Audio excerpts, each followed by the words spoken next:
बुधवार व्रत कथा।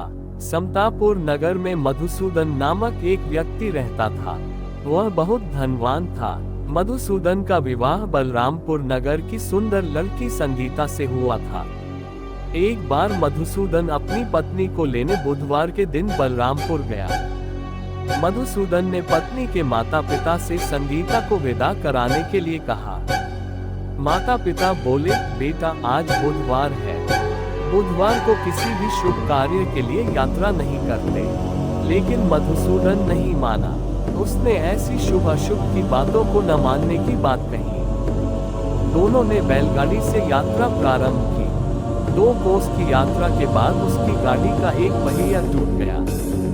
वहां से दोनों ने पैदल ही यात्रा शुरू की। रास्ते में संगीता को प्यास लगी। मधुसूदन उसे एक पेड़ के नीचे बैठाकर जल लेने चला गया। थोड़ी देर बाद जब मधुसूदन कहीं से जल लेकर वापस आया तो वह बुरी तरह हैरान हो उठा, क्योंकि उसकी पत्नी के पास उसकी ही शक्ल सूरत का एक दूसरा व्यक्ति बैठा था। संगीता भी मधुसूदन को देखकर हैरान रह गई। वह दोनों में कोई अंतर नहीं कर पाए। मधुसूदन ने उस व्यक्ति से पूछा, तुम कौन हो और मेरी पत्नी के पास क्यों बैठे हो? मधुसूदन की बात सुनकर उस व्यक्ति ने कहा, अरे भाई, यह मेरी पत्नी संगीता है। मैं अपनी पत्नी को ससुराल से विदा कराकर लाया हूँ। लेकिन तुम कौन हो जो मुझसे ऐसा प्रश्न कर रहे हो? मधुसूदन ने कहा, तुम जरूर कोई चोर या ठग हो। यह मेरी पत्नी संगीता है। मैं इससे पेड़ के नीचे बैठाकर जल लेने गया था। इस पर उस व्यक्ति ने कहा, अरे भाई, झूठ तो तुम बोल रहे हो। संगीता को प्यास लगने पर जल लेने तो मैं गया था। मैंने तो जल लाकर अपनी पत्नी को पिला भी दिया है। अब तुम चुपचाप यहाँ से चलते बनो, नहीं तो किसी सिपाही को बुलाकर तुम्हें पकड़वा दूंगा। दोनों एक दूसरे से लड़ने लगे। उन्हें लड़ते देख बहुत से लोग वहां एकत्र हो गए।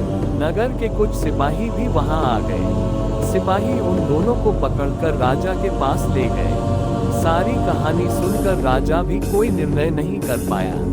संगीता भी उन दोनों में से अपने वास्तविक पति को नहीं पहचान पा रही थी। राजा ने दोनों को कारागार में डाल देने के लिए कहा। राजा के फैसले पर असली मधुसूदन भयभीत हो उठा।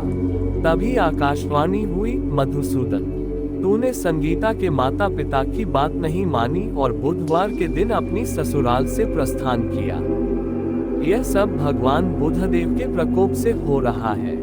मधुसूदन ने भगवान बुधदेव से प्रार्थना की कि हे भगवान बुधदेव, मुझे क्षमा कर दीजिए। मुझसे बहुत बड़ी गलती हुई।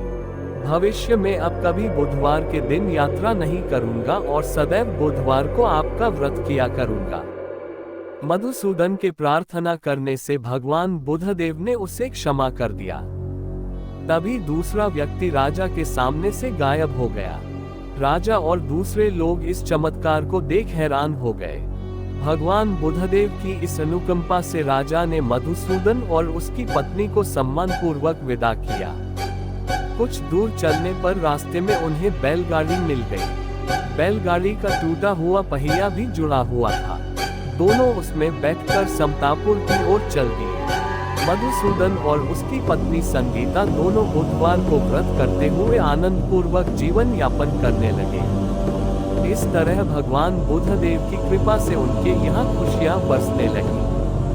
इस तरह जो स्त्री पुरुष विधिवत बुधवार का व्रत करके व्रत कथा सुनते हैं, भगवान बुधदेव उनके सभी कष्ट दूर करते हैं। बुधवार का दिन सभी देवी देवताओं में सबसे पहले पूजे जाने वाले भगवान गणेश को समर्पित होता है।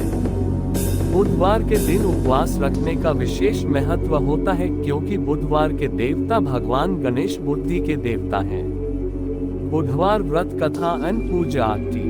हिंदू धार्मिक मान्यताओं के अनुसार सप्ताह के सभी 7 दिन अलग अलग देवी देवताओं को समर्पित होते हैं। फिर उन्हीं के अनुसार पूजा आराधना की जाती है। बुधवार का दिन सभी देवी देवताओं में सबसे पहले पूजे जाने वाले भगवान गणेश को समर्पित होता है। बुधवार के दिन उपवास रखने का विशेष महत्व होता है, क्योंकि बुधवार के देवता भगवान गणेश बुद्धि के देवता हैं।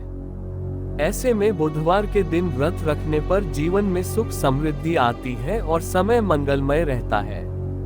ऐसी मान्यता है कि जो भी व्यक्ति बुधवार के दिन व्रत रखता है और पूरे दिन भगवान गणेश की साधना करता है, उस व्यक्ति के जीवन में कभी भी धन और धान्य की कमी नहीं होती है। आइए जानते हैं बुधवार व्रत की कथा और पूजा आरती। ऐसी रोचक जानकारी सुनने के लिए आज इस चैनल को सब्सक्राइब करें।